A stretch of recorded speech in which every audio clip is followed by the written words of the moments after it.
1, 0. All engine running. Liftoff. We have a liftoff.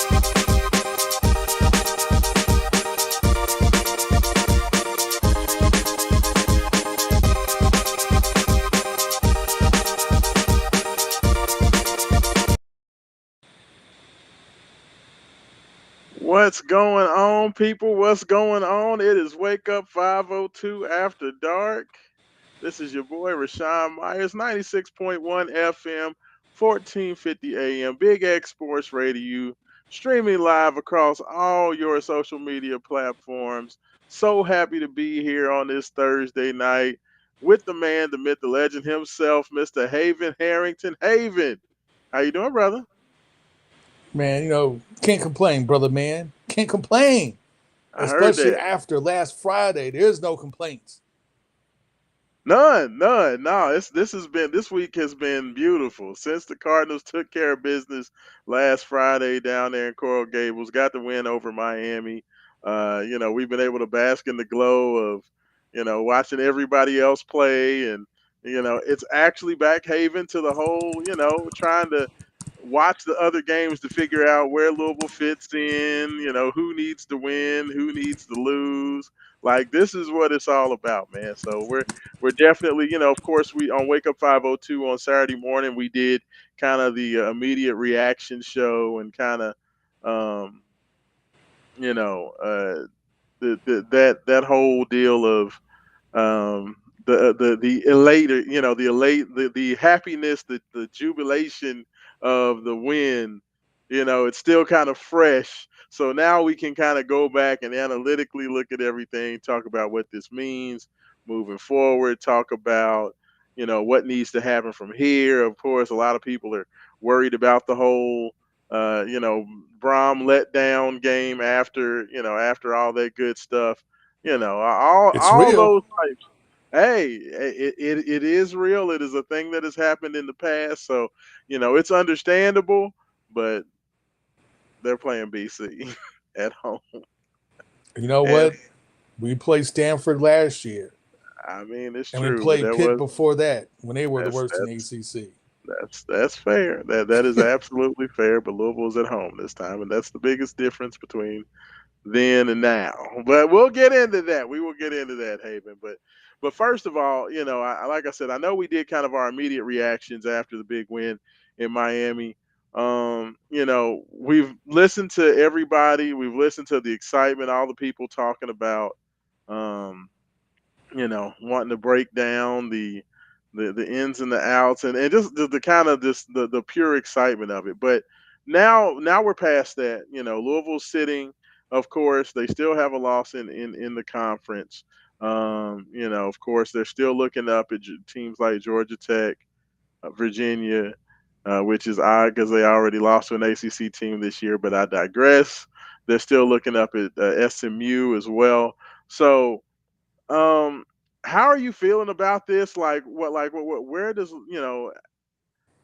where? I guess the question I want to ask you first is just now that you've kind of come down and you're starting to analytically look at the game. How do you feel about Louisville's season now? Like, is it okay to really start looking forward towards the people talking about playoff and everything else? Are you ready to jump to that, or are you just kind of still wanting to see what this team can do to continue to build on this game against Miami? So, two things. One, like you said, I watched a ton of national coverage about this game. Yeah, Not only ESPN, CBS Sports, uh, Josh Pate, a lot of other guys that have their national college football networks going around. Just gorged myself on yeah. game reactions. And a couple of things that I found interesting um, was like at least 80% of those completely discounted Louisville as a team.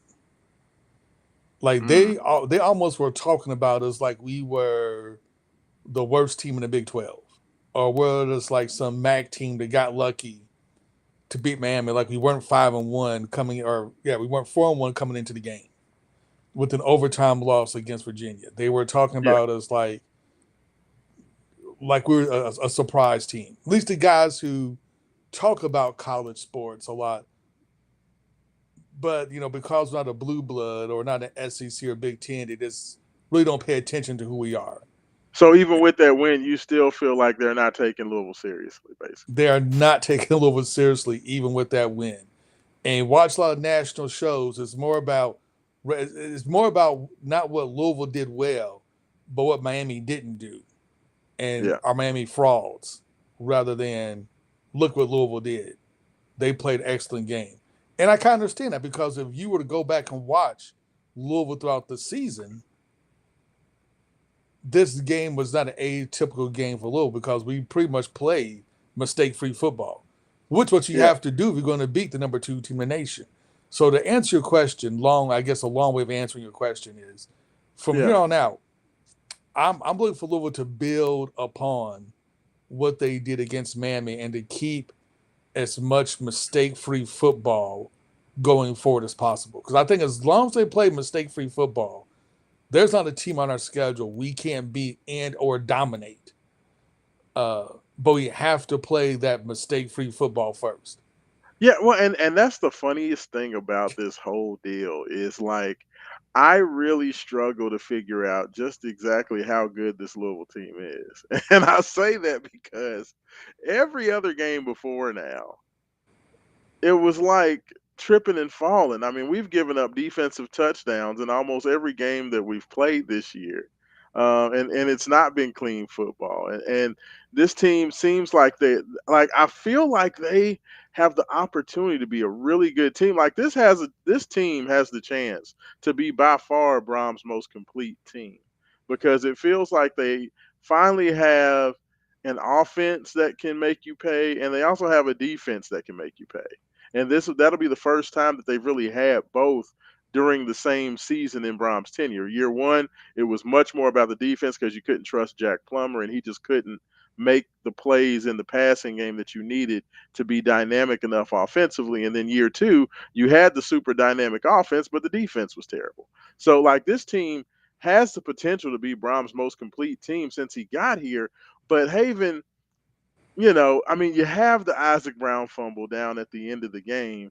So it still was not necessarily a perfect game. So I don't know, but Miami was literally the best team in college football. Like I know that Ohio State was number one, but Miami had the best resume. They had been the most impressive, through the first 5 weeks of the season, 6 weeks of the season. So how good is Louisville? Like what in your opinion? I don't know only thing that I feel like I can trust is right now is that I know that Louisville has a good defense, which is amazing to say.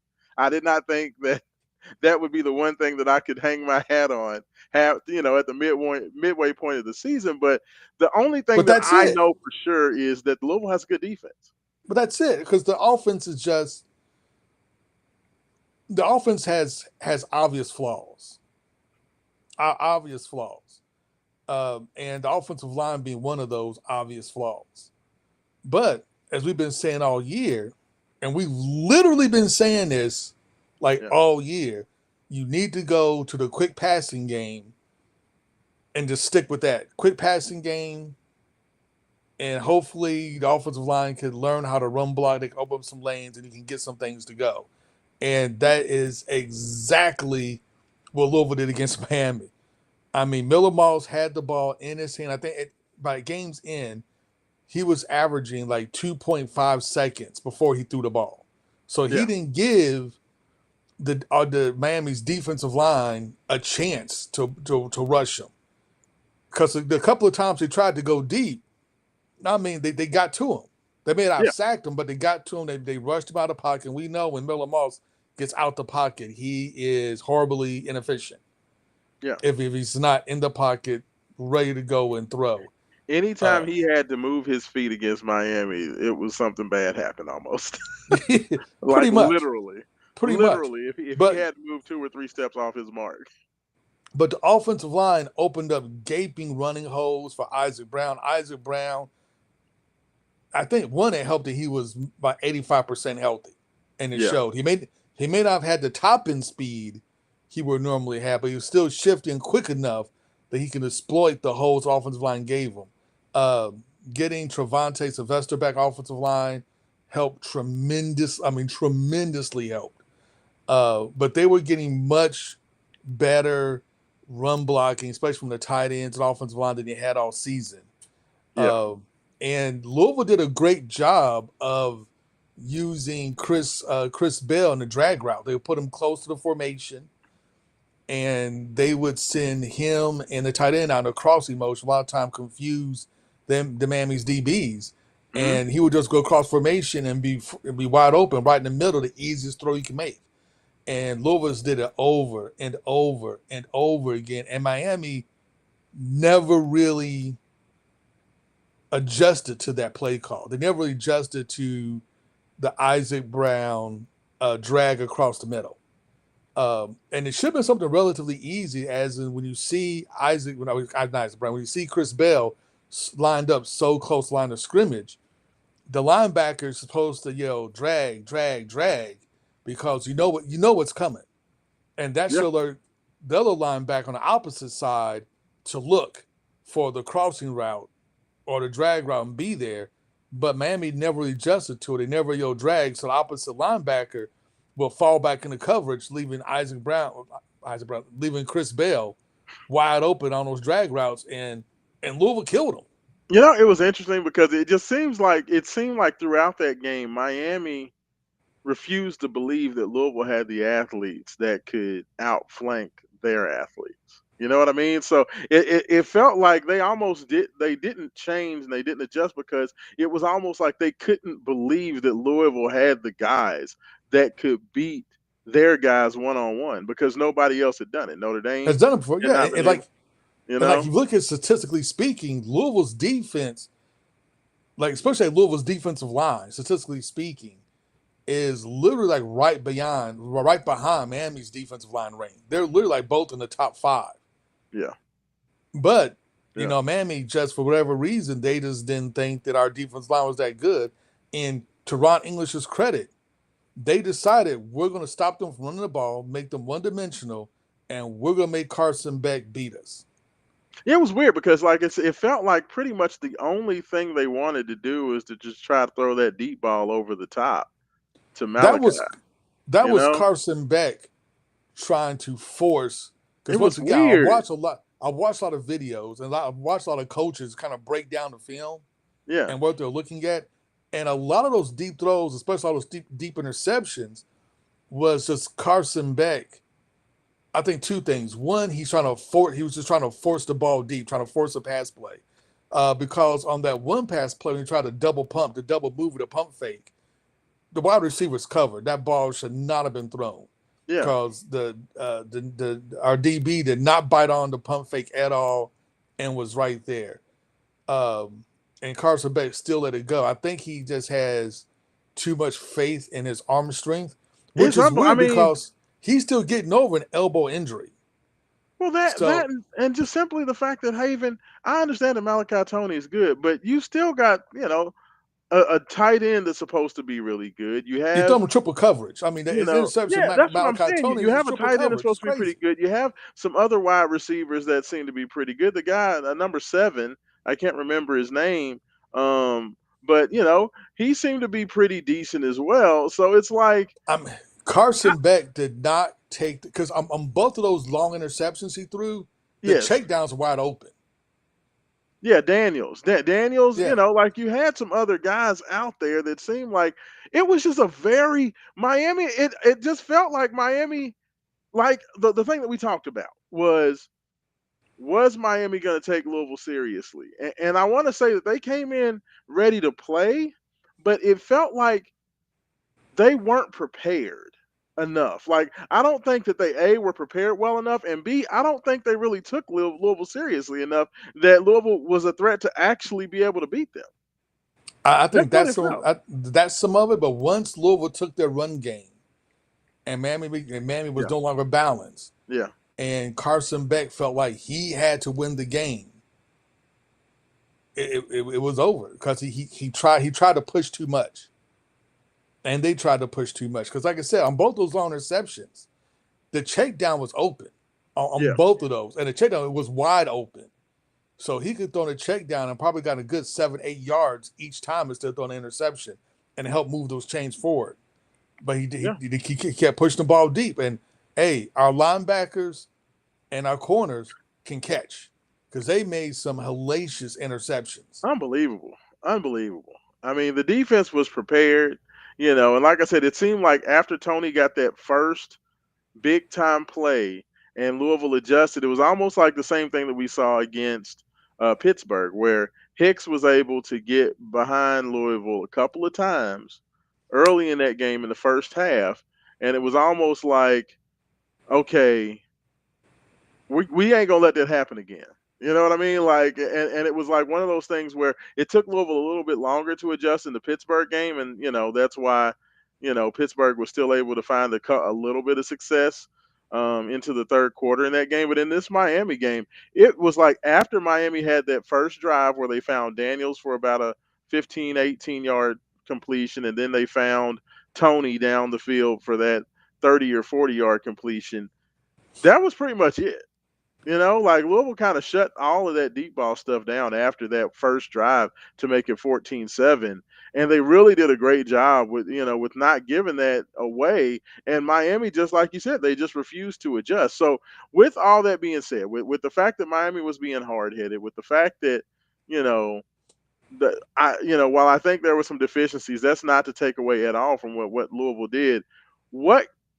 At this point, what do you feel that Louisville can hang its hat on moving forward? Like what do you know about this Louisville team? Because it's been such an uneven season so far. Like at the midway point, what do you feel you can take away from this and say, I know X, Y, and Z about Louisville as they move to the second half of the season? Or like, Three what things. can you trust? What can you trust?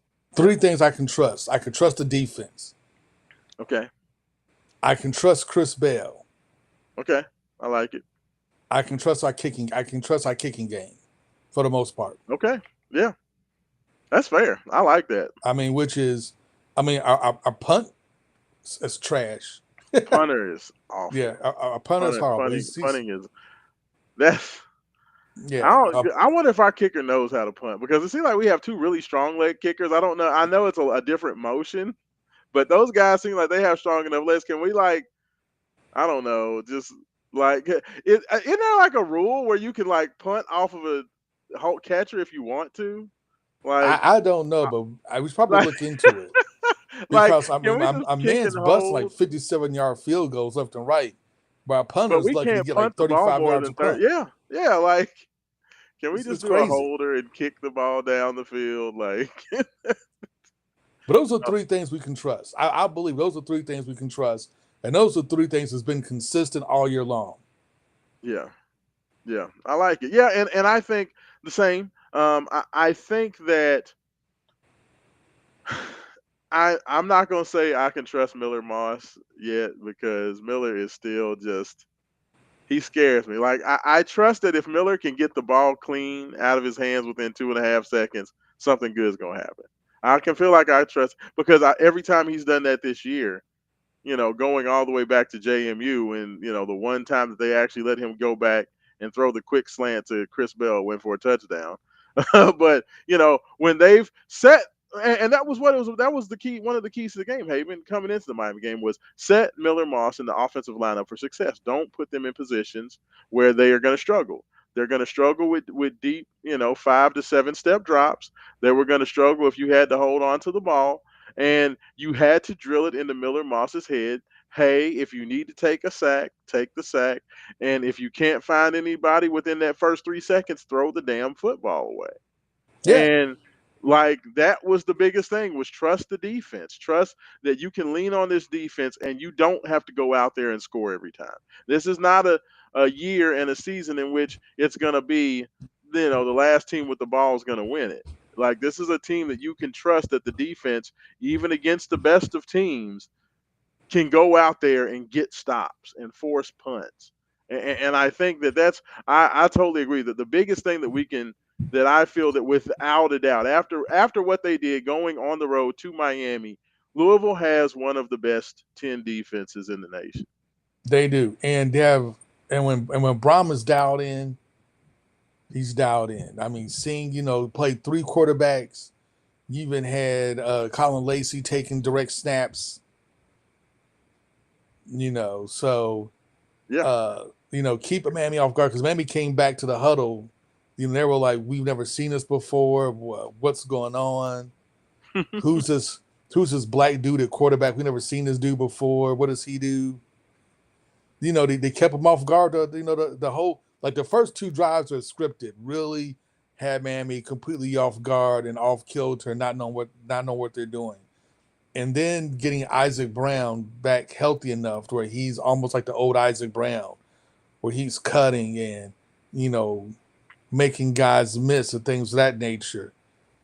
That makes a whole difference. Like Louisville having a running attack made all the difference in the world. And to me, that's the difference in the game between Louisville winning a game and losing a game is Isaac Brown and Louisville's ability to stop Fletcher from running.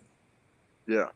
Now let me ask you. So, I agree with everything that you said. I mean, the healthier Isaac can get, the better. Now, do you think that you know is he able to kind of wash away the issue with the fumble? Because we saw at the end of the game, you got 7 minutes left.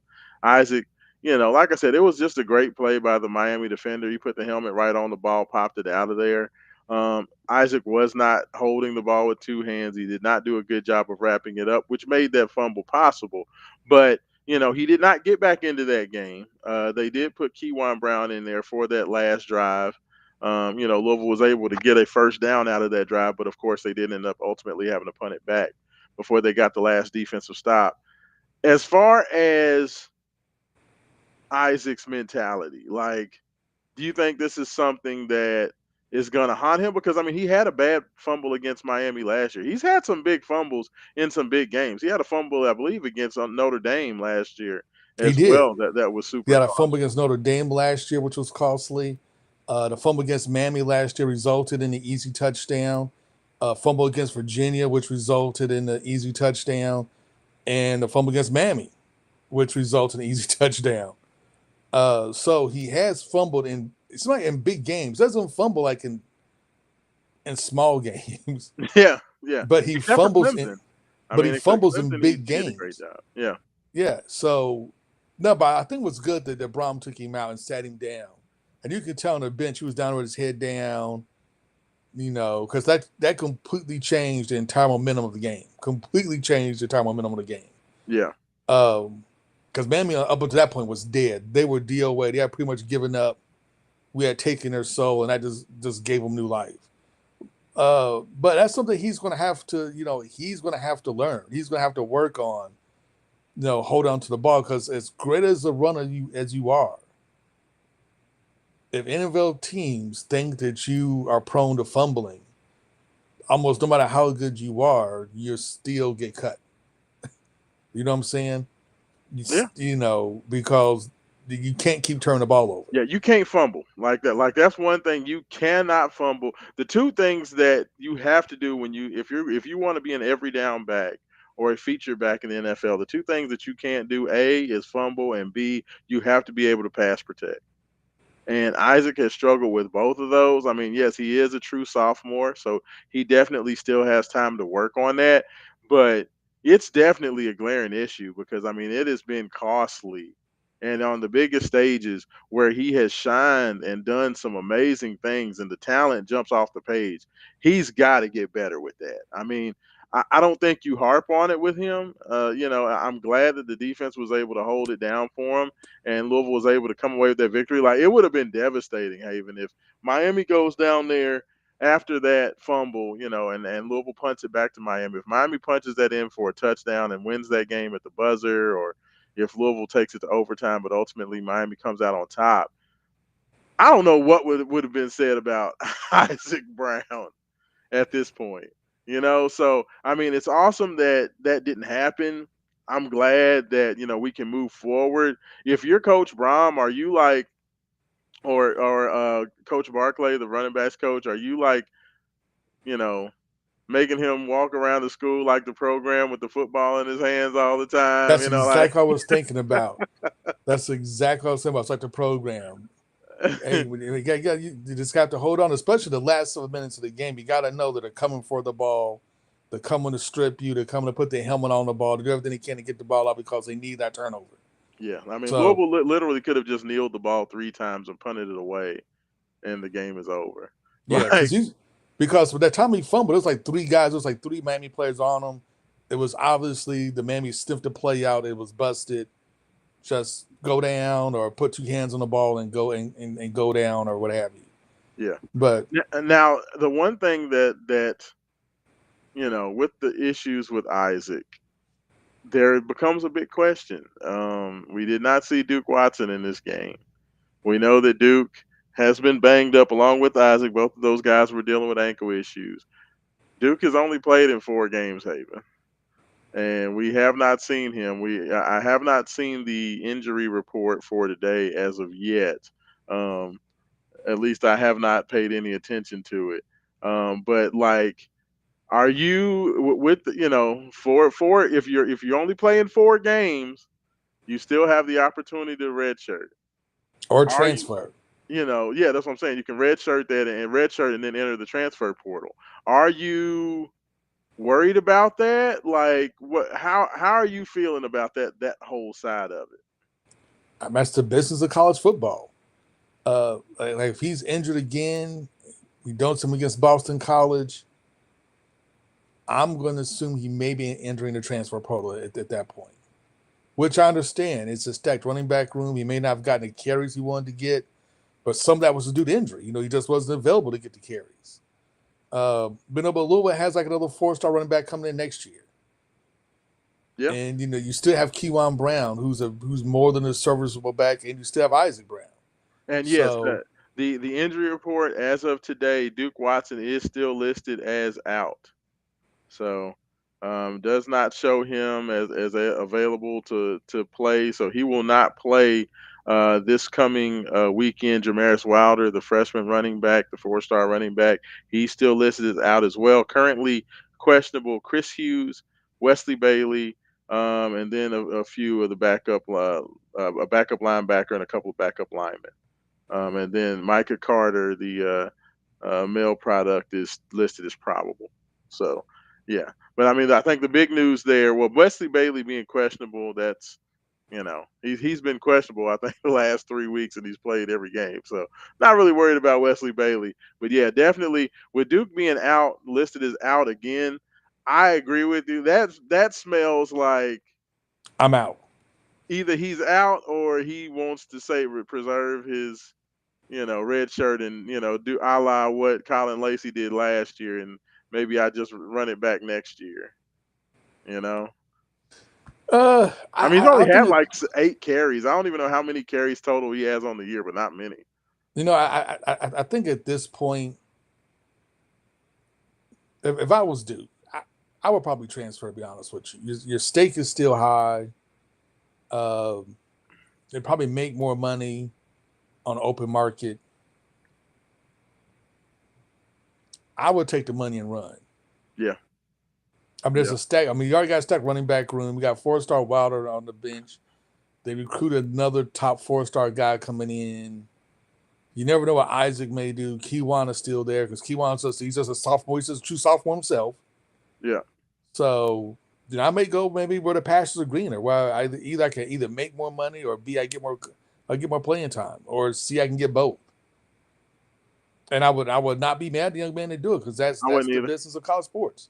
Yeah, no, I wouldn't either. I mean, he's gotten off to a tough start. He hasn't had a lot of opportunity, and when he could have had opportunity with Isaac Brown being down and not necessarily being available to play, Duke's been hurt too. So like he's not even been able to be out there. I mean, the game, when he was out there against Virginia, he came out and ran hard the few opportunities he had.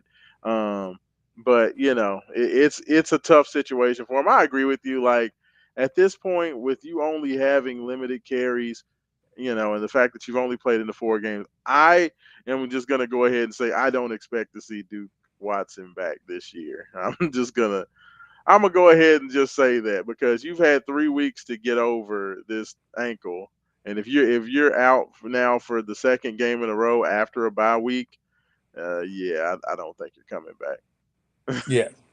Unfortunate. It's unfortunate. All right, Haven. So we've kind of talked about what we've learned, and what we like about this moving forward. In terms of how we look towards Boston College, of course, I don't give Boston College a lot of respect. I understand that Louisville lost to Stanford in a very similar situation after their big win against Clemson. They go out there on the road to Stanford and lose that game. I think this Boston College team is probably worse than that Stanford team. And Louisville's at home. Tell me, I mean, I know they got Bill O'Brien as the coach, but outside of Bill O'Brien being the coach, like, all right, I'm not going to say what should we expect to happen. What do you feel are the biggest keys to this Boston College game? Like what do you need to see happen? What's going to tell you? What are going to be the first things that you look for to tell you, okay, these boys are ready to play today? Oh, it's easy. If Miller Moss only holds the ball for 2.5 seconds.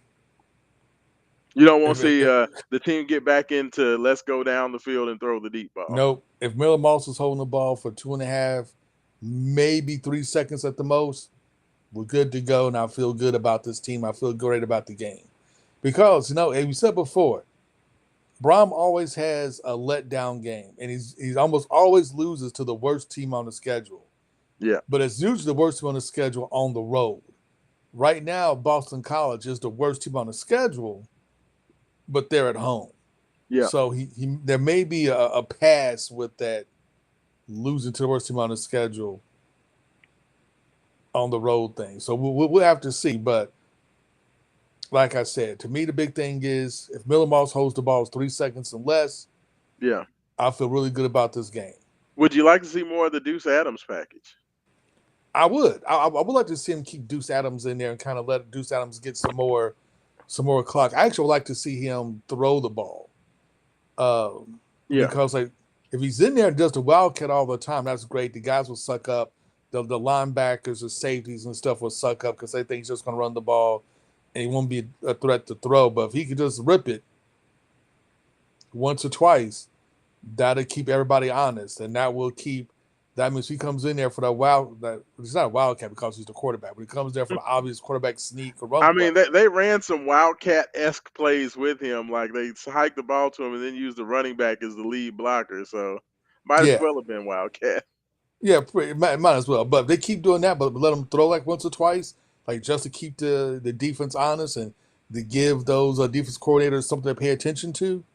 That'll make every sneak even just that much more devastating. Yeah. I mean, and this is a Boston College team that their defense has been struggling. They have a lot of guys hurt on the defensive side of the ball. They just lost at home to UConn. Like, this is definitely the Pittsburgh year one with Brom, the Stanford year two with Brom. This is by far the worst team that Louisville will play in the conference this year. So, this is the game that most similarly resembles what the teams that Louisville has lost to the last couple of years. So I agree with you. To me, my biggest thing is get the ball to Chris Bell early, get the ball to Chris Bell often, and if you do that, I feel like Boston College is going to roll those safeties back further and further, and then you can, then hand off to the running backs, hand it off to Isaac, let him do his thing and set up the run from there.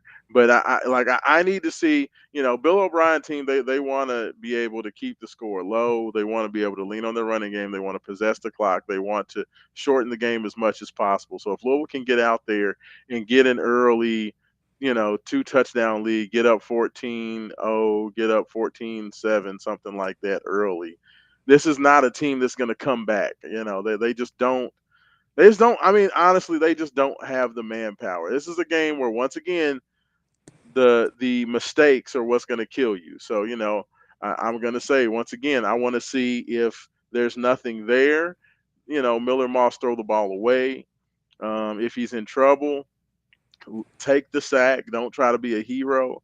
I think that probably, Haven, was the biggest lesson. And Brom kind of mentioned it in his post game availability after the Miami game, and he also mentioned it on Monday.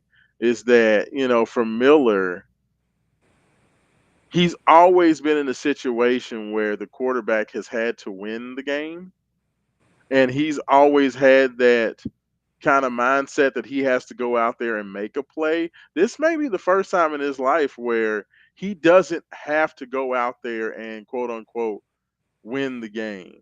Does that make sense? Just got to Like manage the game. just manage the game. Just Just manage manage, the game. and I think that's where having, and against Miami, that's what said. I think that's where having Isaac Brown being able to run the ball took an immense amount of pressure off of Miller Moss, having to feel like he had to do everything. Yeah. And you have a And defense that's not going to give up a bunch of points.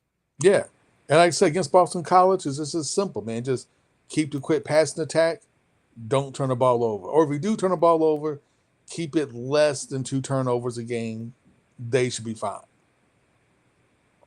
Absolutely, absolutely. And before we get to kind of the predictions for the Boston College game, we of course have to announce the That Boy's Good Player of the Week award. People have been waiting on hands and knees. I've been having people sending me messages asking when we're gonna make the announcement.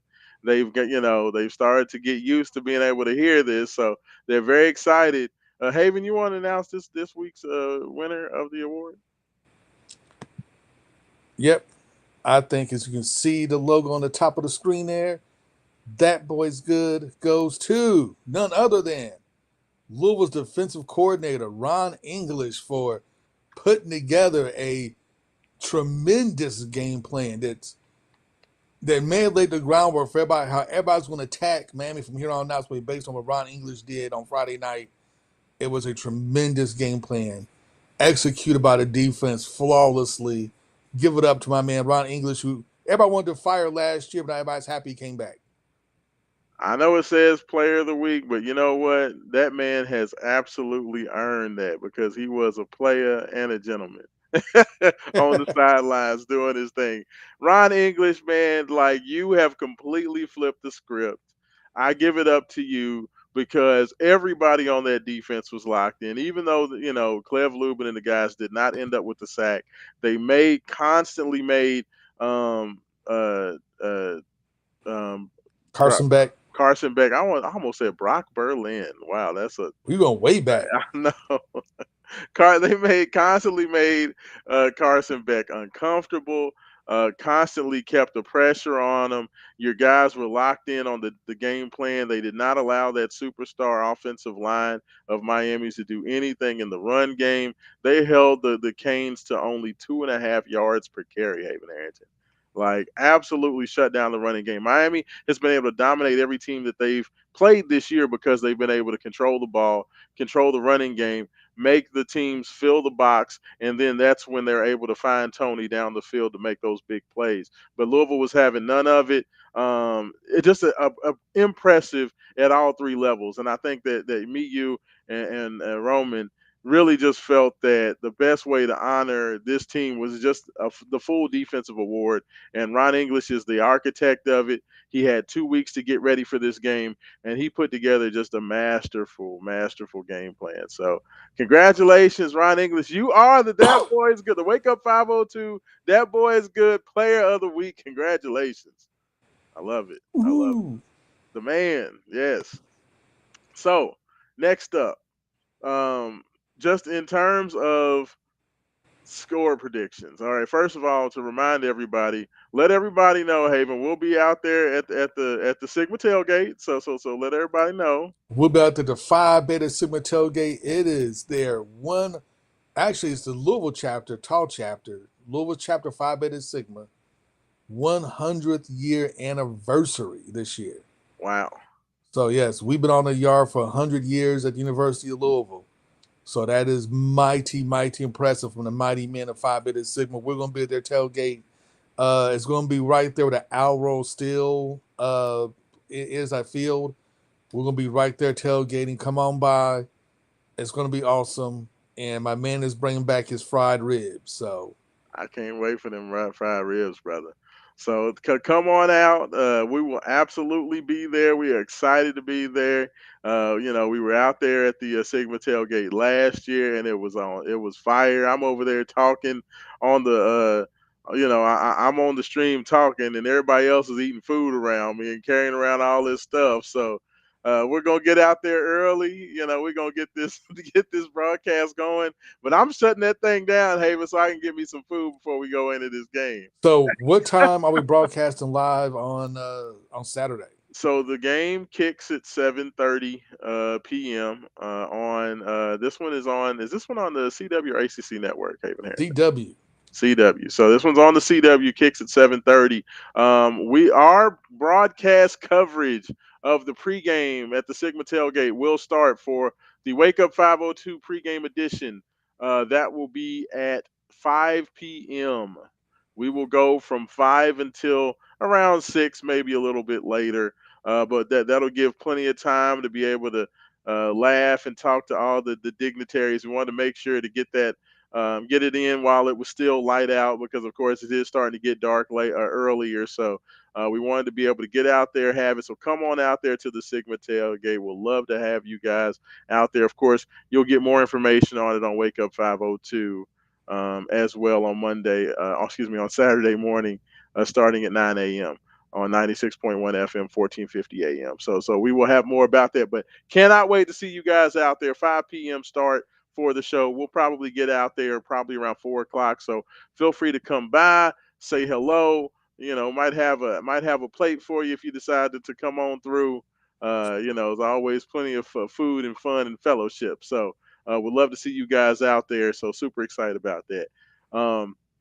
And with all that being said, Haven Harrington, give me a prediction, man. Give me a prediction. Is this thing going to be closer than expected, or do you think Louisville's going to come back off their big win against Miami and finally get the Brom bus game monkey off their back? Well, actually, it's 2 months have to get off the back because we have not played well when they put us on the CW network at all. That's fair.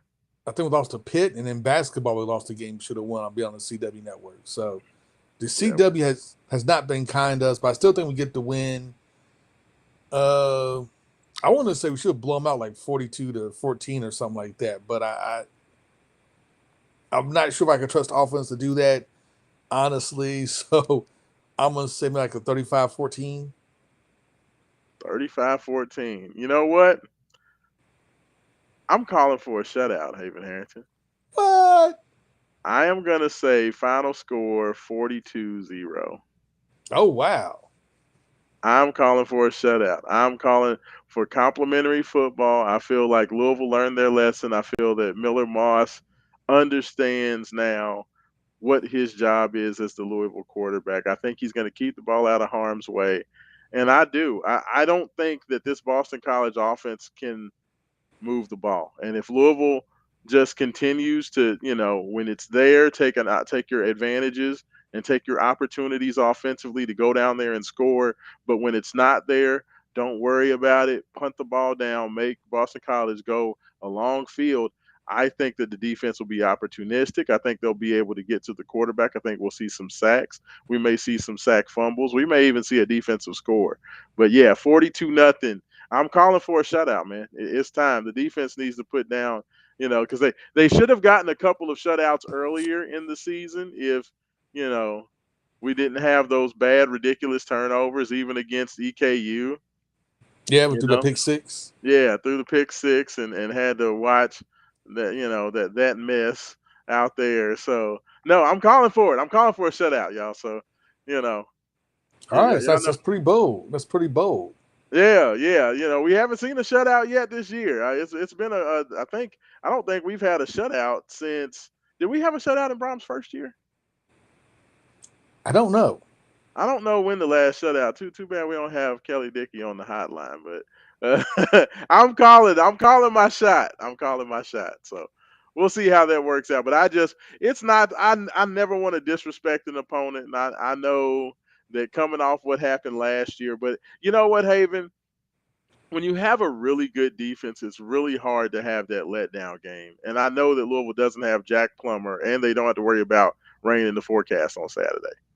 So, like, to me, that Facts. Jack Plummer game, that Pittsburgh game, there were a couple extenuating circumstances. You lose your left tackle right before the game starts, to a injury, to a freak knee injury while he's warming up.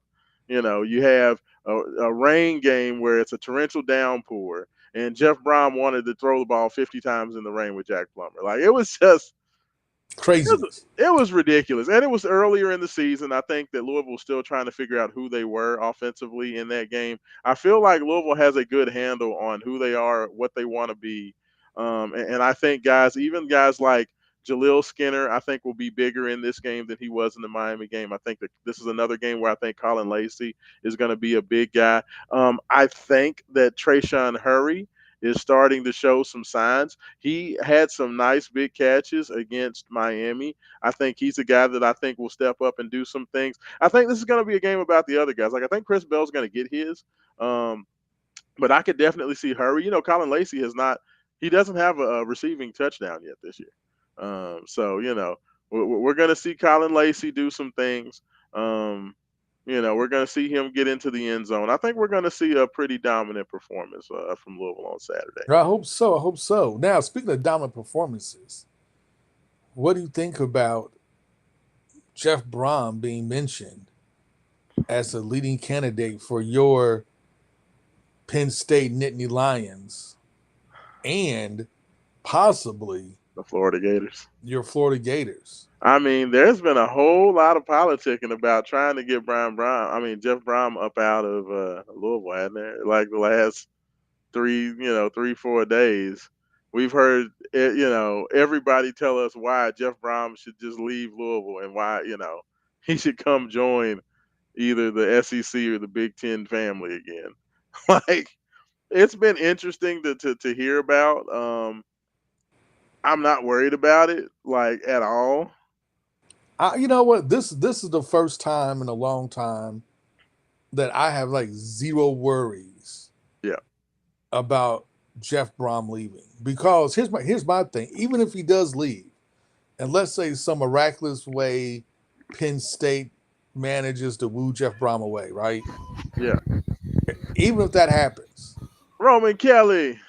to me, next up is Will Stein from Oregon. Yeah. Like, literally, that's like the next phone call is Will Stein. Yeah. And I don't think we missed a beat. Yeah. I mean, but like, I don't worry about Jeff Brom. And Roman, you can definitely get in on this conversation as well. Like, with the conversations about Brom, like me, I have like zero worry of Jeff Brom in any of these things. I feel like all this stuff is wishful thinking by these other programs. Do you have any worry about Jeff Brom and all the conversations with the Penn State and Florida guys? I don't have any worry about Jeff Brom with any college football team. My worries with Jeff Brom come with when one of those NFL teams come calling and say, we're going to make you the offensive coordinator. Yeah. Yeah. For not double what he gets paid, but, a large sum more than probably what he's getting paid now. Oh, I think the only way that Jeff would even entertain going to the NFL would be if he was a head coach. I don't even think he would leave for a coordinator job. I think it would take, what would you say, Haven, a Bobby Petrino type offer? Because I mean, Atlanta dropped a bag on Petrino. Oh yeah, out of Louisville. It'd definitely have to be like a Bobby Petrino $10 million. Yeah, I'm right. Yeah, crazy. You're right. He wouldn't take a coordinator job. He would stay. At that point he would go answer Florida or Penn State's calls. At that point, you're probably right. If an NFL team said we want to make you the head coach straight away for a lot of money, if Jerry Jones was like, Jeff, we want you to come down here, and we want you to be the coach of the Cowboys, we're gonna give you $12-15 million per season to be the coach of the Cowboys. You got Dak, Pickens, and Lamb. Make it work. Hey, Haven, you'd love that, wouldn't you, Haven? He'll make it work. He'll make it work. But like I said, I am not worried at all about Jeff leaving, especially not to the college programs, because the thing is that and that's what I find so interesting is that now you have so much parity in college football with Yeah. NIL and the transfer portal. Like you can win anywhere. I.e., why would Signetti leave Indiana to go to another Big Ten school when he Yeah. can stay there with nowhere near the pressure that he would have at Penn State? I mean, they're ready to build Signetti a statue like right now in Indiana. And they should. IU's never been this good. It's crazy. Ever. IU should be the number 1 team in the country for real talk. They should, because Ohio State hasn't played anybody No, at all. at all. Like, they haven't Like played anybody. Like LSU should not be ranked because I they mean, haven't Ohio State beat is still anybody. number 1 off the glow of beating Texas week 1, and Texas almost lost Kentucky. So that tells you, like that's Ohio State's best win is a team that should have lost to Kentucky. Like, I'm just saying. Like, yeah. We'll So, see. hey, Roman. Ohio State has some games coming up. We'll see if they're serious. Yeah, I don't know. I mean, I know that Jeremiah Smith is that man, but I don't know how. I have no idea how good. Actually, does the Ohio Buckeyes State are. really have any games come up for real? Their schedule is light Because Their they schedule play is light. no more ranked. They play no ranked teams at all. The only two ranked teams they played was Texas and Illinois. That's it. And Illinois sucks. Yes. And They so play does like Texas. They play like a Penn State team, which Penn State was supposed to be a ranked team they played, but now they're who knows what Penn State's going to be like without their coach. Penn right. State They've got sucks. Michigan. They've got Michigan last. They're 25th at the moment. Do they stay Michigan's there? a bums. Yeah, they are. They are. That's terrible. Big Ten is terrible. I mean, that's what I'm talking about. This is why these teams won 4 automatic bids. Like, does the Big Ten deserve 4 automatic For bids who? this year? No, Right. Nebraska and Matt Rule. And that's the thing, right? Like a lot of talk was like, we need to get Matt Rule from Nebraska. You I know, mean, same with James Franklin. Terrible. It's terrible. It's absolutely terrible. I mean, I don't get it. Hey, Roman. So I just get FYI, we actually just did our predictions for the Boston College game. So Haven predicted 35-14 Louisville win. I predicted Louisville's going to get their first shutout of the season, 42-0 is what I'm calling for the game. So I need your score prediction. I need your player of the game for the Boston College game. Yeah, I think it's ACC games can get weird, long games, occasional stops on third down that you're not planning for. I think they get into field goal range, comfortable field goal range twice. So naturally, I want to give them 6 points. And Rashawn, I'm with you. I think we get up and over that 40 range. I think this offense walks all over Boston College. I'm talking all over them. It's really courteous to think that defense. I mean, I should be more confident in the defense to think that they won't allow them into comfortable field goal range twice. But just because things can get weird on the offensive side, now you're giving up better field goal range or field position than you planned for. Yeah, we still got to make sure we see a full, complete game from the quarterback position before I'm thinking that the offense isn't going to set up the other team's offense for good that's field fair. position. You know what I mean? That's fair.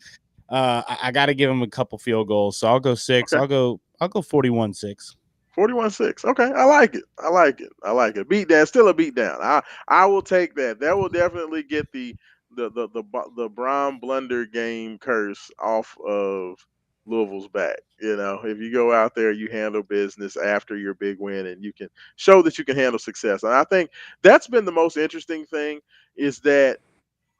And Haven, you talked about it and you touched on it at the beginning of the show, just the fact that so many of the national pundits still don't take Louisville seriously. It's almost like people talk about Jeff Brom himself and how awesome and how great he is, while the Louisville football program, they still leave as kind of like, eh. You know what I mean? Like, Jeff is Louisville's coach, but Louisville's not getting the respect that the coach is getting. Like, I don't know how that translates. I don't know how that computes to me, like it's one and the same, right? Like, Jeff is the Louisville coach, so shouldn't the Louisville football program get the respect?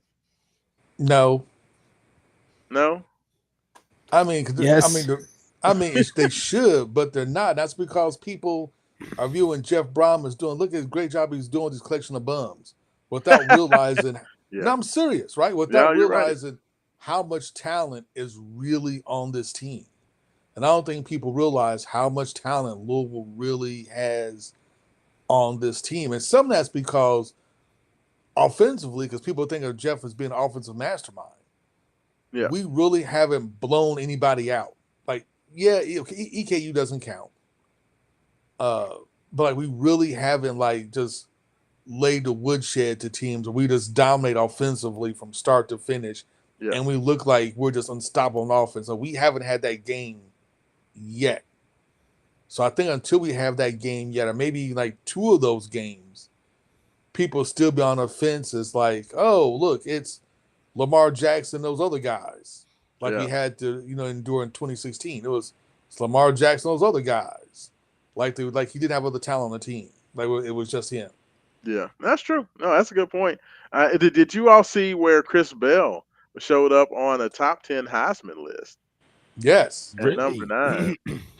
Yeah. I did Oh, not. Roman, you didn't see this? I did not see this. Yes, yes. I can't remember who put out the top 10 list. So there was a publication that put out a top 10 list of the Heisman favorites, and they had Chris Bell listed as the number 9 favorite for the Heisman. Wow. I So like that. yeah, yeah. I was like, wow, just the fact that Louisville, once again has somebody even popping up on there for consideration. But I mean, after what that dude, I mean, the last 3 games, Chris Bell has looked literally like the Fred Biletnikoff winner. Like, I Yeah. saw one ranking that put him ahead of both of the Ohio State wide receivers, and the only guy they had ranked above him was the wide receiver from USC. Was the guy that they had listed as the number 1 wide receiver? They had Chris number 2. So I mean, right now this kid is getting first team All America looks and Heisman consideration. So I think it's time, Haven, that they need to throw the ball to Chris Bell like 50 times. dude, he can't throw too many more. Man, he gets about 15 catches a game Keep it going. Hey, Keep it man, going. until they stop it. until they stop it. I mean, dude is on a tear. So good luck to him. Well, hey, fellas, but before we get out of here, I would be remiss. Y'all know what I'm about to say. We are T minus 21 hours. Woo. 21 hours, I guess, before we tip this basketball game off. Louisville, Kansas exhibition. Roman Kelly, since you were the one late to the party, I'm going to let you get this one started. How are you feeling about this exhibition now that we are less than 24 hours away? I'm feeling amazing about this exhibition. On the Louisville side of things, I don't give a damn about Kansas. I don't care what they're bringing over, who they're bringing. Darren Peterson, whatever. Bill Self, best prospect I've seen in my coaching career. Shut up. I don't care. I don't care about that score first guard. Let me be honest. Let me be true. Let me be true to the listeners here. When I start hearing think Kobe Bryant about how old is he? 19-year-old? Dan Peterson, yeah, 18, 19. 18. I think he may have just turned 19. Quote, think Kobe Bryant. No. Nothing he's shown. I get, he was elite in high school and in his AAU circuit, whatever. He looked good in the McDonald's game. Real good. Doesn't warrant Kobe shouts. Okay? Doesn't Yeah. warrant the Kobe shouts yet. Yeah. Fellas. So I like that, but that is also really high praise, and I've seen it come from a couple different areas now. He's going to be very, very, very good. I think when it's all said and done, I do think he'll go number 1 overall. Wow. Hot take. So hot take. I just personally Wow. don't like the Kobe comparisons. He don't got that kind of footwork. He does not have that kind of footwork, so I don't want to hear that. Well, He does have how about young Kobe? When Kobe just came out of high school, went young to the Kobe, league. he's got the athleticism. He has the downhill ability for sure, like a young Kobe, but come on now. It's just, that's a lot. That's a lot to Come put on on. now. Can you win games at the highest level? We have no idea. So let's not compare him to someone who has, one of the greatest at doing so, right? So, but that with that being said, he is an unreal prospect compared to the other guards in this class outside of Michael Brown. I think they're Yeah. head and shoulders above the rest of the other guards in this class by far. I think Dibansa and Boozer, is it? I just heard the correct pronunciation today. It's Dibansa, right? It's AJ Yeah. Dibansa is what we've been saying. Yes. It's actually Dibansa or something like that. Dibansa. I believe it's Dibansa. Dibansa or it's Dibansa or Dibansa. something. Dibansa. AJ Dibansa. Yeah. The potential is like that, NBA front offices eat that up, right? 6'8", wingspan, can shoot, can dribble. Technically can be a number one option at the highest level with that kind of body type. So, and that kind of skill set too. So, I do think Darren Peterson's going 1 or 2, fellas. I don't think he's going 3. I agree with that. I'd be surprised to see if I'd be surprised if he drops to 3. So what do you think that Darren Peterson? Because this is going to be the thing about this, Roman, is that Darren Peterson is going to be coming in here. They are listing him as the point guard, and I'll do this because, in my personal opinion, Darren Peterson ain't no point guard. He's a scoring first combo guard. He's a shooting guard that wants to have the ball in his hands all the time. He's a shooting guard who can score very, very efficiently out of the pick and roll is what that means. That's all that means. All I want to know is, can the kid run an offense? He's going to be coming in here in his first game, and he's going to be playing against a team that's going to run a style where you're going to constantly be hounded at the point of attack by multiple guards. So you're going to be asking a kid that's brand new to college in his first game on the road to come in there. And I know, and I listening to Mike, Rutherford. I listen to Mike, and I understand it's an exhibition game, and I understand that you have to take all these results with a grain of salt, and I agree with all of that. But these coaches are still trying to come out and win this game. And everything that we've seen, Roman, in the Cardinal commitment videos and any of the highlight videos, they're going to play full court, pretty much pressure defense from jump. And they're going to ask Darren Peterson to have to deal with that. Regardless of how good you are, the one thing that's undefeated, and that's one of the things, Haven, that we learned with Rick Pitino, is that you can get into them legs if you continue to put pressure on the ball. So I don't know. I won't say that the Darren Peterson experiment at point guard is going to go as bad as the one that happened for Cooper Flagg last night with the Mavs. I think that was Cooper Flagg's first and last game at point guard. It won't be his last. I want to get into that. It needs to be his last. Remember what Jason Kidd did in Milwaukee. The start, because I feel like he was a midseason signee. Maybe he wasn't. The start of his second season there. Yeah. Giannis Antetokounmpo, starting point guard for the Milwaukee Bucks. This is what he does. This is what he does when he doesn't have a point guard. If I don't have a point guard, best players playing point, or best, threat with the ball in their hand that can dribble, right? And that's Giannis. That's Cooper Flagg, because you're not going to let AD do that kind of thing. That you're asking too much of an AD to do that. He's going to get better at it, but at the end of the day, it's only a matter of time before that coaching staff starts realizing, why doesn't this Cooper Flagg look like the one at Duke? Oh, because he's not. Like Charles Barkley said, why you got Cooper Flagg at a point where he's passing the ball to dudes that's worse than him? He should be the dude receiving the catch and being able to attack and do the scoring rather than giving it up to these bums that can't score. He exactly. And props to ESPN. Hey, Chuck is right. When you have D'Angelo Russell. That's what I'm saying. I mean, put D'Angelo Russell there. Use Nembhard at point. You have other guys you can run at point. Leave Cooper on the wing. Let him be a scorer, man. Enough about Cooper Flagg. Enough about the Dallas Mavericks. I know. I'm excited. I'm excited to see this Louisville team, though. I don't care about what the outcome is, because I think at the end of the day, the team's going to grow and get better in so many different ways. The coaches are going to learn how this team is supposed to operate, how the rotations are supposed to look throughout multiple games after this one, right? We're going to look better and worse after this game. Like, we're going to look worse than we do at this game at some points after this game, right? And fans have to be prepared for that, because part of the transfer portal era, it's part of having a brand new team damn near every year, which we don't. We have a lot better of a foundation of continuity than most teams do. But even then, backcourt, the guys who are going to have the ball in their hands the most, the decision makers on this team, they're all new. That's going to be a big learning curve for this coaching staff as well, because they're dealing with probably, from what I know, the highest level of talent anybody in this coaching staff's dealt with. So they've been learning on the fly, right? How do you get these guys to mesh as perfectly as possible on the court, X's and O's? So that's why I don't have an outcome expectation, but I do have a expectation on how things look, right? I want to see us get up and down the floor. I want to see that pace of play. And fellas, call me crazy. It may be too much to ask. I don't want to see us let up in that pace of play from start to finish. Yes, it's an exhibition. It's an exhibition against a team that matters, a team that you may see later on down the road, a team that is going to get notoriety like you're going to want to get throughout this season, right? So I don't care what the score is. I want 100% intensity and effort from start to finish. I want 100% pace of play. Whatever the fastest ability for us to play is, I want to see it at that speed the entirety of the game. Yeah, no, Haven, and you can tell me if you agree with this. While this game does not count because it is an exhibition, I think you still have the opportunity to make a statement.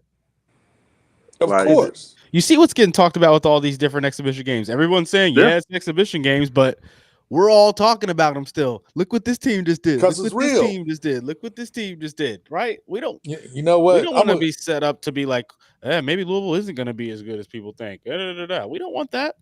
Yeah. No. You know what? I just want to see with this game. I want to see how well the players mesh together, how well they flow together, and what type of defense they play, especially what kind of defense Michael plays. Yeah. And that's what I really, really want to see. And I think everything else kind of take care of itself. But those are two main things. Because as you go forward, and especially as we want to put together a championship-winning team, chemistry is going to matter a tremendous amount. And I still believe defense wins championships. You got to be able to stop people. You won't be able to outscore everybody because some nights your three-point shot just won't fall. So what you going to do? You got to play D. So I want to see what type of defense they play. Michael Brown is not known for being a defensive specialist. So I was kind of see just how his game looks. Yeah. No, and for me, he can slide his feet. I'm the nerd. Of course, I went and broke down everything with the Kansas roster. The biggest takeaways that I got from that, they bring Trey White, the former Louisville Cardinal that came in as a transfer from USC under Kenny Payne. He's now going to be kind of their go-to guy besides Darren Peterson on the perimeter. It's going to pretty much be the Darren Peterson, Trey White show. Outside of those two guys, they have, and I know that Darren Peterson is a freshman as well. They have a very young roster. They're not as big as what we've seen from Kansas in the past. That they are very, very young, especially down low. All of their big guys, you have Flory Bandiga, who is a sophomore, who was kind of their, all everything 5-star big man coming in last year. Now Flory is going to be manning the center spot. Behind him, they have two freshman centers. No experience in the front court. They have no experience at all. Bryson Tiller, another highly regarded freshman coming in, but they don't have any experience down low. This is where I think that Sananda Frew and Zugris, as well as Ali Khalifa, because you're playing against so many young big men, you might be able to see those old veterans and professional players take a little bit of advantage of those young guys. So I am going to be very interested to see what Louisville's interior. I think Louisville's interior is going to have a lot more success in this game than you may expect, just because they're going to be going against a lot of young guys.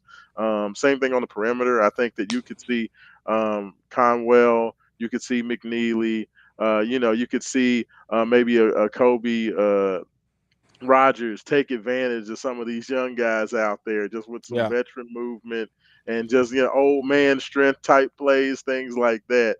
So I do think this is going to be a tough environment. I think Kansas is very much going to underestimate how crazy the crowd's going to be. Like, they're thinking they're coming into an exhibition for a sleepy game in Louisville.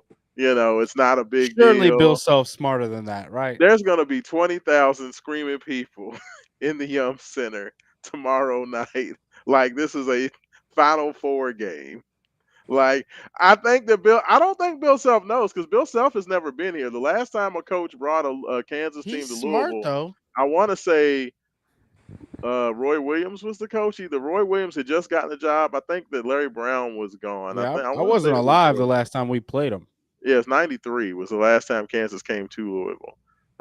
So like I think Roy Williams was still I think he was just young in his Kansas tenure there at that time. But yeah, like I don't think Bill Self really knows what he's getting himself into. Like it's gonna be crazy. I think you have a very motivated coach that wants to come out and win it. But I think that Louisville's gonna kind of take advantage of the youth of the Kansas guys, and I think that this game could get a little. I think it could get a little bit ugly for the Jayhawks. I don't know if they're ready for that, especially considering they're going to lean on a freshman to pretty much do everything for them. I just don't think that's necessarily a good recipe for success against such Yeah, a veteran unless you're Louisville putting a squad. lot of experience around him. Yeah, and they don't really have that. I mean, Trey White has that, but I've never really thought of Trey White as the heady veteran leadership guy. Like, you know, I just don't. I don't see that. So I ain't we'll worried see. about that bullshit Trey White mid fadeaway mid range jump shot, Rashawn. That I mean, I gotta. Trey White, am I gonna shoot it? Am I not gonna shoot it? Do I want to shoot it? Do I not want to shoot it? Mid range leaner. I mean, Not worried about it. dude may come into the Yum Center and have full PTSD from his Kenny Payne years. Like he In all may get. serious though, he was like, I, I don't even know how to say it because I can't say the one bright spot of that team, but I felt like the one guy who played hard consistently and didn't make boneheaded plays all the time. You know, Yeah, You yeah. know, pretty much the only one on that team, right? I mean, mean, him and Scott Clark, were Even pretty much. Sky though, Sky the shot selection at He had his times got times. a bit. Yeah, he did. I But mean, Kenny Payne, I mean, Kenny Payne was out there running the do yo man offense. So like, Yeah, the whoever offense. Haven, like is there any specific player that you want to see get out there? I know that everybody always talks about Michael. Everybody talks about the fancy new toy, but is there anything or anybody that you really want to see like make their debut or I want to see them all. Like, yeah, you just want to see how it's honestly, all gonna work. yeah, I'm gonna see how it's going to work because as Cardinal fans, unless you watch a lot of European ball, you have no idea what Zoo and Fruit play like. That's fair. That You is have like absolutely you fair. have no clue. I don't think you've seen a highlight films from practice. There's been a lot of hype around Zugris too. I'm gonna say that Yeah, there's been a lot more hype around Zugris than Sananda Fruit. Even though Sananda Fruit is the guy that everybody always breaks down and talks about how Yeah, great I they. If feel you like listen to Roman Kelly, you think that Sananda Fruit is gonna be the greatest thing ever. But the he. only guy that the coaching staff ever wants to talk about is Zoo. but I'm going to That's see him because all these guys play European ball, and I don't watch European ball. that's because Fru's meeting the expectation, Rashawn. That's because they said he's the real Fair. deal. They said he's crazy, and he's over here doing that. He's over here doing exactly what they thought. So Fair. it's just he's meeting the expectation. So let me ask you. So You, I'm not you gonna gonna ask you about starting you gonna lineup, like Fru? huh? Oh yeah, oh absolutely. I think we totally gonna like Fruit, and I'm not gonna ask about starting lineups. Pretty much everybody has the same starting lineup for the most part. The whole Michael I'm gonna Conwell. come out and say it. I'm McKinley. gonna come out and say it. I It don't like doesn't that matter. starting lineup. I don't like that starting lineup. Well, what I was McNeely, gonna ask is, what lineup do you want to see out there? Like during the game, if Kelsey starts playing with lineups, what would be your dream lineup to say, I want to see how these five guys are gonna work together? I like size and I like defense, Rashawn. You know that. I'm not Yeah. a 3-guard kind of a guy. Never have been. Maybe will be. Pat Kelsey Okay. may be able to do so for me. I may be able to dumb it down to the college level. I can be okay with the 3-guard system at the college level, but ultimately in basketball, it's not my thing. I don't like the 3-guard lineup, but we have a player who I'm hearing is a much, much better defender than expected at his size and at his position in Adrian Woolley. Now, Yeah. fellas, defense No, you know the saying. I don't even need to say it. Yeah. In the Pat Kelsey system, defense is very, very important because defense is the start of our offense. A Pat Kelsey system thrives in transition. What Hmm. makes transition stops, getting long rebounds, right? Getting out and running, not having to inbound the ball underneath the basket. Yeah. Adrian Woolley's a better defender than Isaac McNeely, I'm hearing. And if he's also the offensive talent, it sounds like, where he may be like one of the best slashers on the team, if not the best slasher next to Michael on the team. The 1-2-3 punch in Michael Brown, Ryan Conwell, and Adrian Woolley, fellas, I think would be unreal. Okay. In terms, and then you bring in Kobe Rogers, your playmaker, your experienced vet playmaker who knows the system. You bring him along, Isaac McNeely.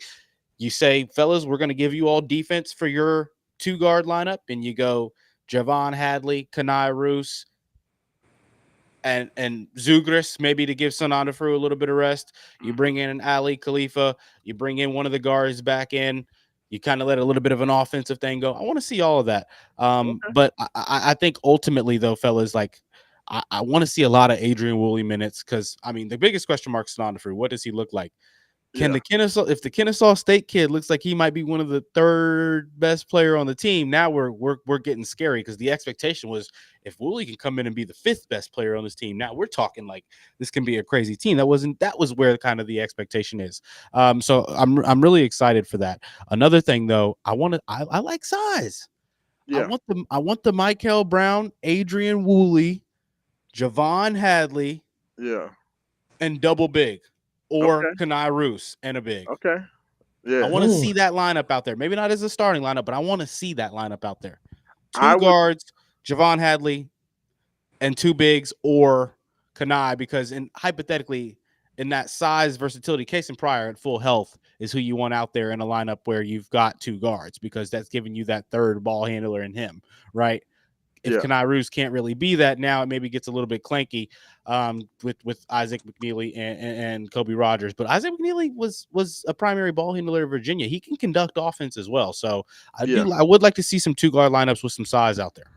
Haven, what about you? I know you. I don't necessarily. I know you're not the biggest, especially with in the heart of football season. You may or may not be thinking about basketball lineup, so I wouldn't go throw you out there. But I'll leave it to you if you would like to answer that question. Is there any?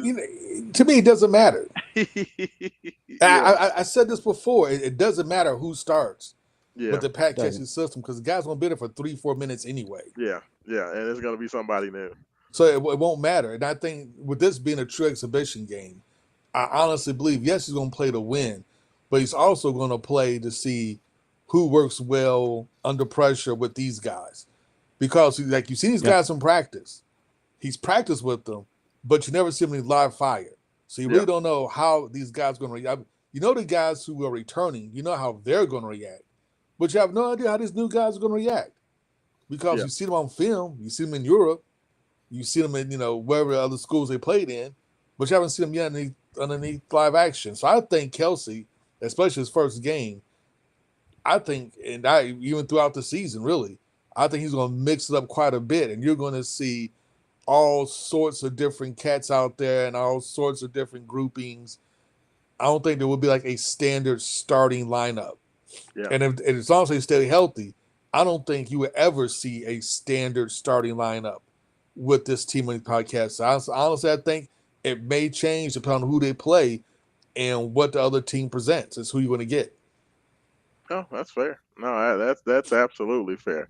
Well, and look, I'm gonna say this: that the one lineup that I would love to see out there, just because I think it would be very interesting, if we could ever have a pairing down low of Zoo with Ali Khalifa, and you have your physical kind of, aggressive rebounder guy who can, guard a 4, and have him out there with Ali Khalifa, who's the consummate passer. And then you could have, like, say, maybe a Kanai Roos at the 3, and you can go 7 foot, 6'8", 6'11" in your front court. And then you can have like a Brown, now you're talking. Now you're chatting my language now.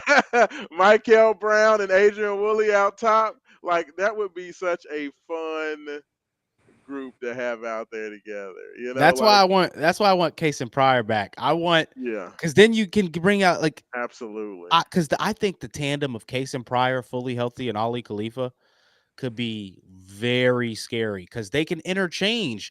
If you Hey, and don't like, Casey was running 5-on-5 in the Cardinal commit. Have you watched the Cardinal commitment video yet? I haven't completed it yet. Oh, you gotta watch it because Case and I Pryor watched was about the running. first 8 minutes of it. Say, so you didn't see any of the 5-on-5 run Mm-mm. stuff then? Yeah, no. Case and Pryor was running full 5-on-5 in there. So Is he getting like, up off the ground and all that? oh yeah, no. That's what I'm saying, dude. You gotta watch it tonight. Watch. So you think he'll play? It looks like he's running fives. If you're running 5-on-5 full court, You ready to you're play? back. Yeah, you're back. So just watch the video, and then you'll have to text the group chat, you know, Yeah. and let me know what you think. Because it looks like Case is back, like back all the way. Hell You yeah. know, like I think that was one of the interesting things that I thought they tried to kind of sneak into that video. Plus, I love the fact that they wanted to feature Kanal Roos in this one, and kind of give him some shine because there not been a lot talked about him throughout the preseason and over the summer. There really wasn't a lot of talk about him. So I think they tried to do an opportunity to kind of feature him. So just a couple of things to look out for, but. I just wanted to get that breakdown, fellas. I'm super excited. I'm glad basketball's back. Yes, I'm ready, Haven. fellas. We know it's still football season, Haven. We know we just Your beat Hurricanes Miami, got slapped up, Haven. Yes, exactly. This dude was over there, Roman Kelly. We were watching the game, and Haven Harrington is over there on the couch, not knowing who to cheer for, not believing his eyes as Louisville just went up and down on his beloved U. He was in internal conflict. How did that feel, Haven? Just the conflict. I was in a win-win situation. You Both- were. I mean, hate it was funny. It was funny to watch. But thank you so much. We went a little bit long on this because I did want to give a little bit of respect to basketball. Roman, I'm glad you were able to join in. Y'all got any prediction for the score tomorrow for the exhibition? Yes. 87-79, Cardinals win. I like it. Haven Harrington? No clue. No idea. Hey, I'm going to say 195. I think this is going to be up and down. I think Kansas wants to get up and down. They got a lot of young guys. They want to run and gun. Louisville wants to run and gun. This is going to be a very different year for Bill Self. They don't have Hunter Dickinson anymore. This is not going to be your plotting, throw it down to your 7'2", 300-pound center. Like, that's not going to be the way Kansas plays this year. There's not going to be a lot of game plan. It's going to look like a pickup game, y'all. It's going to be up and down. Louisville's going to be throwing up threes inside 12 seconds most possessions. So I think it's going to be a high-scoring game. I mean, it would not honestly surprise me if both teams got into the triple digits if Kansas is able to shoot the ball well. But I do. Give me 100. I think so, too. I just think that there's going to be some weird young guard play happening out at Kansas. Yeah. You're going to get you're going to get a good amount of the Mo Kamara minutes. You know what I'm saying? You're going to get a good amount of the Zugris minutes. I think you're going to get a good amount of the Kobe Roger minutes with them out there where you're probably slowing down the offense a little bit, getting into a little bit more pick and roll stuff, trying to incorporate those guys as well. Seeing if you can get Kamara, off a pin down or something downhill, right? Some things like that. Mm-hmm. I think when in those minutes, that'll slow the game down enough to where, right underneath that 90 to 80, like 90 for us threshold for us, and Kansas probably getting around that 75, but under 85. You know what I mean? Yeah. That's why I got that. Makes sense. I like it. Fair. I like it. I'm excited, y'all, man. Let's get it. Super excited. Make sure everybody comes check us out. Make sure you subscribe to videos, follow Main Event Sports on YouTube. Please like and subscribe. Make sure you check out everything. We will be out at the Sigma Tailgate. We are coming to you. Where will we be at on Saturday? And an Alro Steel. That field right in front of Alro Steel. Okay, there we go. So we'll be out there at Alro Steel. Central whatever. I've got Avenue, Central Avenue. Central Avenue. Central Ave. So we'll be right over there. Roman Kelly, you gonna be joining us? Are you gonna be able to be out there on? I know you're the play-by-play for my first game, fellas, down There at you go. Midway. I was doing All color right. on their first home game. I did the color. This time I'll be doing the play-by-play. Justin will be doing the color. So Hardest unfortunately, working they man have in show business, man. I'm Looking telling good. you. they've got a 7 fellas. You guys have helped me manifest it. But I love it. they've got I a love 7 it. p.m. game, so gotta have the game cast on for the Cards. I'll be watching Midway. Absolutely. But I'll be, Absolutely. Go Midway. I'll be cheering. I know you will. Absolutely. Well, thank you so much, everybody, for checking us out. We will be back Saturday morning, 9 to 11 a.m., I'll be there, though. 96.1 FM. You'll be the radio? Yes, sir. I'll be there this My Saturday. man. Beautiful, beautiful. This is Rashawn Myers for Haven Harrington, Roman Kelly. Check us out coming up this Saturday. This is Wake Up 502 After Dark. And like we always like to say, without struggle, there is no progress. There is no progress. There it is. Peace. Appreciate y'all.